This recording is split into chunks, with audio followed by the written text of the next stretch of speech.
boys and girls, welcome to my channel, I'm for Classic and welcome to BenchART. So for today what I do have in here, it is Horizon Zero Dawn, which was an exclusive for the PS4. It is now finally available on the PC. So this game was initially developed by Relive Games, which is a developer that only develops games for Sony platforms. And it is now available on the PC thanks to Virtuos, which have done a good job with other ports for the PC like Beyond Two Souls and Heavy Rain, but have done a crappy job for Switch with the Outer Worlds. And honestly, for this game, they haven't done really a good job with it. So, yeah, let's see.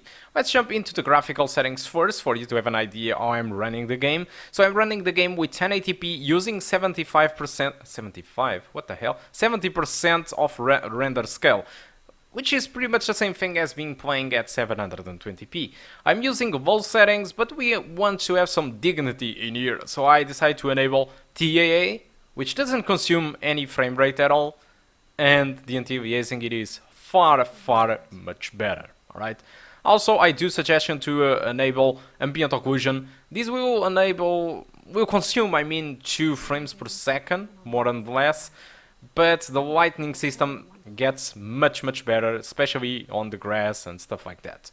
So, also, I'm using anisotropic filtering at Ultra, which this setting it isn't working at all, so I have gone to AMD control panel and forced it to 16 times, and I also had forced other stuff throughout AMD control panel, which is the AMD Fidelity FX. AMD Fidelity FX makes the game more sharper. Probably I have done a little bit of over sharpening because I did use 80%, but you are free to decide what you want. It is very good to use that option because it makes the things more sharper when you are using low resolutions. Alright, so the requirements, you can clearly see that we are below the minimums because it is asking for an R9 290 with 4 GB of VRAM, and what we have in here is an HD 7850 with 2 GB. This is an 8-year-old and off graphic card. Alright, it is close to make 9 years old. 9 years of usage. It is insane that it can run a bad port like this. Still, with the original settings at 1080p, which is the same settings of the PS4, the experience wasn't really great because the average was 22 and the minimum was 20. If I do use the low settings, the experience continues to be mostly below 30 frames per second, but if I do use 70% of resolution scaling, which is what I'm using in here, and if I do use low settings or low settings with TAA and a little bit of ambient occlusion, what you can expect it is an experience overall above 30 frames per second or at 30 frames per second, with some drops to 25 frames per second, 28 frames per second. So it gets pretty much above the high 20s. So it is still playable nonetheless. Except for cutscenes. Cutscenes usually are more demanding thanks to the depth of field effect and thanks for the characters that usually gets more detailed in the cutscenes. During the cutscenes, frame rates can go down to 20, 22 or 23. So what you get, it is pretty much a more cinematic experience during those cutscenes because it is locked at 20, 22, 23. So it is more cinematic. Shut up, Ubisoft.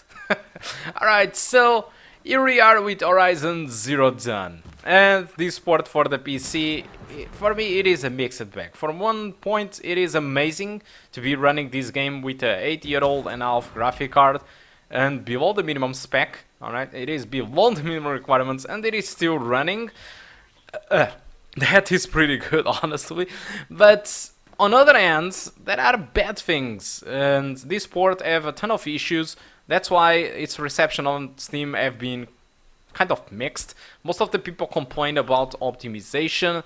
In that regard, I'm not really so sure if optimization it is the issue, because PS4 have a lot of stuff under the hood, and despite the graphic card inside the PS4, it is pretty much something between the HD 7850 and the HD 7870. What I want to say is that they use a more advanced GCN architecture than this graphic card.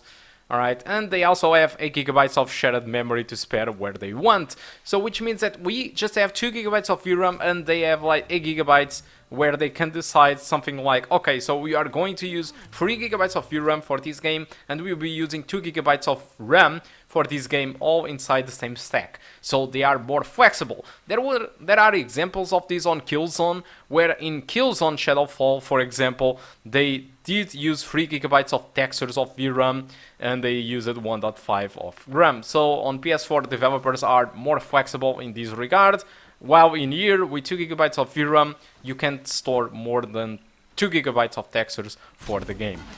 So we are clearly below minimum spec, which is not good.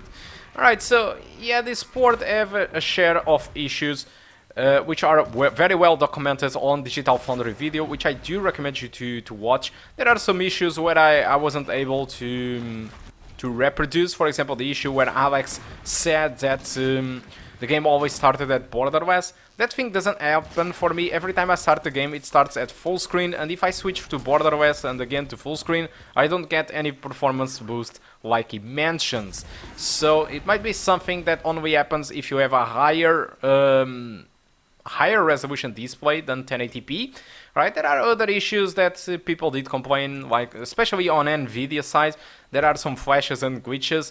I had some of those issues on NVIDIA, and my solution it was to erase the shader cache file. But honestly, with this AMD, I haven't seen any issue at all. I had issues in both my NVIDIA cards with that, but on my AMD card, everything it is working as intended. There are a little glitch that I've noticed, which is on the footsteps of Aloy, I mean. But this type of stuff does happen to me in other games using DirectX 12, so I believe this is because this was one of the first graphic cards with DirectX 12, and so its feature level it is very low, so I think it is normal that some little issues appear, but still it is just a small issue comparing to a ton of issues that NVIDIA are having. Also, this game seems to perform better on AMD than on comparable NVIDIAs, so clearly this game runs better on AMD. But that thing was also seen with Death Stranding, which uses the same engine, which is Decimal engine. So it might be something of the engine that runs better for AMD, and that doesn't really surprises me, since this engine was fully optimized for AMD hardware, because both consoles, I mean PS4 do use AMD stuff, AMD GCN, as well as PS4 Pro, so it comes by no surprise to me that it is better optimized. But still, for me, it is quite shocking that PS4 can run the game at 1080p original settings, with mostly frame rate locked at 30 frames per second with no drops, and while in here we need to go pretty much at 720p level and going with some sort of mix between low and medium preset. So this clearly shows two things. Under the hood, the PS4 can do a ton of stuff, especially when it comes to exclusives. The developers really know how to take advantage of the little things and the little advantage that the PS4 have, and also shows us that outsourced ports usually doesn't work that well when games are demanding as hell.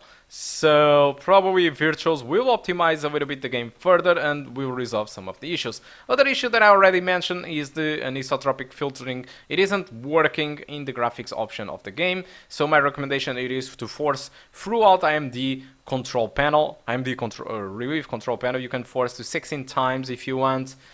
VSync and frame rate lock, it isn't working properly, and I decided to not use dynamic resolution because dynamic resolution usually consumes VRAM, a little bit more VRAM, but it works on a strange way on AMD hardware. So don't use dynamic resolution for this game. Just find the best render scale for you and do use that. And that's exactly what I've done. 70% for me seems the sweet spot for playing Horizon Zero Dawn.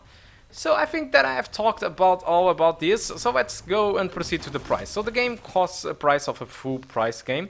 It costs $49.99, but it packs all the DLCs that were available on the consoles. So you get the complete edition, that it is what this game is called. It is Horizon Zero Dawn Complete Edition. You get all the DLCs and all the stuff of the game. You don't need to buy anything other than this game, which is amazing. So it costs $49.99, but if you buy through Greenman Gaming, you have now a discount in there of The game costs there $43.99, so it's a 6-euro discount, a 12% discount. I think it is worth it. In case you don't know Greenman Gaming, it is a certified online store, so it's different than G2A or Kinguin. G2A and Kinguin are key stores that are not certified, and so accidents can happen. Despite I never had too much accidents with those stores, I was already kind of tricked and cheated in 1 or 2 keys, which I did brought and never received. And Greenman Gaming, it is a full certified store, which means that if you buy through there, I can guarantee you that you will receive the key on your email and you can activate on Steam, and you save 6 euros for anything other that you want to do with the money. Alright, so I think it's a nice discount. There is no reason to buy through Steam if you can buy through Greenman Gaming, and it is cheaper. Alright, I will leave you the link in the description of the video. So I think that's all that I want to talk about Horizon Zero Dawn. Hope you keep enjoying the rest of the video, and I do hope to see you soon. Thank you a lot for watching.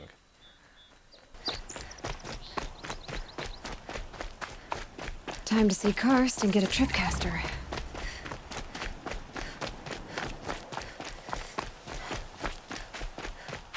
No one else around. Looks safe to meet. There he is. Looks nervous.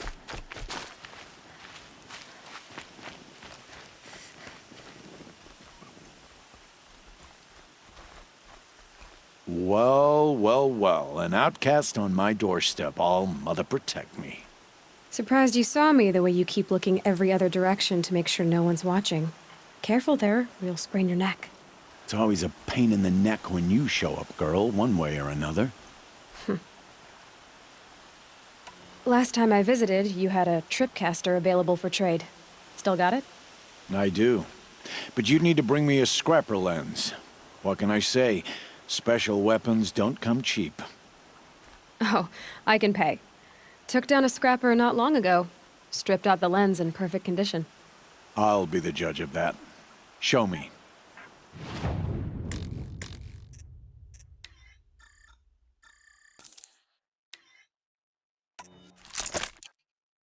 Now that you've got yourself a tripcast, my life's exciting. Really? I guess that concludes our business. All right. I've got what I need. Time to meet Rost at the North Gate.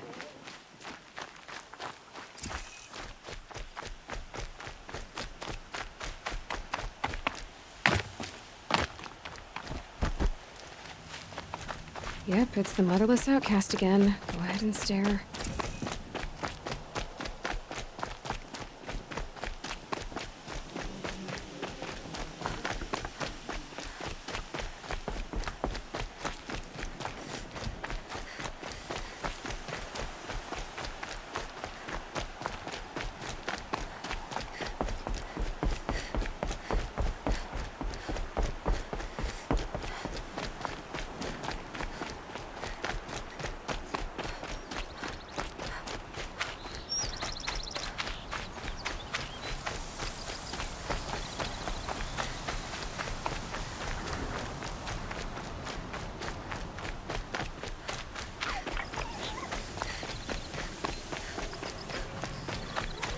Explosions and shouts from outside the embrace. I wonder what's going on.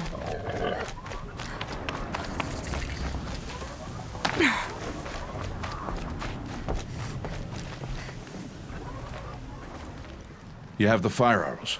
I do. Those explosions and shouts beyond the embrace. Is that the trouble? You will know soon enough. Until then, we wait for dark. Wait for dark?